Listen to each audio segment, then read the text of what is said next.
खुलुमबाय दिनै सानसेनि रादाबखौ फरायदों आं किलिकां ब्रह्मआ दिनैनि गिबि सिरिनि सानसेनि रादाबफ्रानो जाबाय फारियै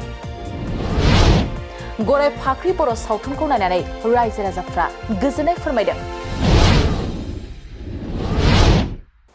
बड'लेण्ड रादाब इउट्युब चेनेलखौ फिन आरोबाव हेकारनि आखाइनिफ्राय रिकभार खालामनो हाफिनबाय दै लोमसावनायजों गोबां आबादारिफोरनि माइ आबादनि जोलैया सिलिंखार कक्लाबारि ब्लक इउपिपिएलआ खौरांगिरि मेलनि गेजेरजों सोगोमसार बर'खौ रांनि लुबैया जानानै एबा बुरजा रां मोनगोन साननानै सोगोमसार बर'आ इउपिपिएल दलाव जगदान जादोंमोन होनना बुंदों आरएनबि सिभिल हस्पिटालनि जेंनानि सायाव सोमावसारग्रा क'क्राझार सहरनि सांग्रां नोगोरारि आरो गुबुन गुबुन माहारियारि गौथुमफोरनि खौरां मेल बर्मन कछारी फरायसा आफादनि गायसनथाय सान फालिनाय हाबाफारियाव एबसुनि आफादगिरि दिपेन बर' बिथाङा बाहागो लादों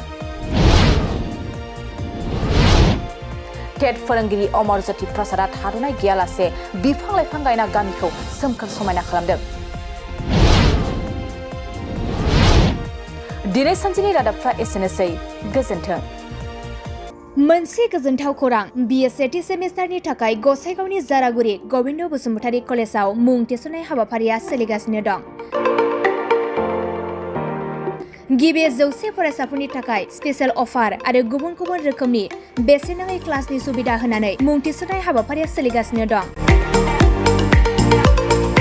बे फरायसालियाव फरायसाफोरा गावनि गोसो बायदि आयदाखौ सायख'नानै लानो हागोन लोगोसे basic computer class self defence आरो स्पोकेन इंलिश क्लास बायदि सुबिदाफोरखौ बेसेन होआलासे फरायसाफोरा सोलोंथायखौ लानो हागोन लोगोसे बे फरायसालिमायाव गासैबो फरायसाफोरनि थाखाय फ्रि बास सार्भिसबो होनाय जादों लोगोसे गासैबो थाखोनि बिजाबजों बुंफबनाय बिजाब बाख्रिनिबो सुबिदा दं